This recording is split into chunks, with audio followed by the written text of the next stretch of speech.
দেখো পেঁয়াজ ভেজে নিচ্ছি, আলু শাক ভাজি করব।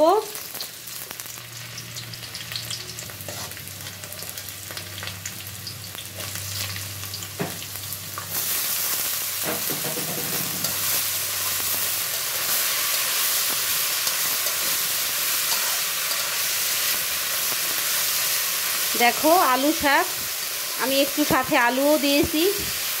শাকটা ছিল মিষ্টি আলু শাক। একটু ভেজে নিব। লবণ দিলাম, সামান্য একটু হলুদ দিলাম, কয়েকটা কাঁচামরিচ দিয়ে দিব।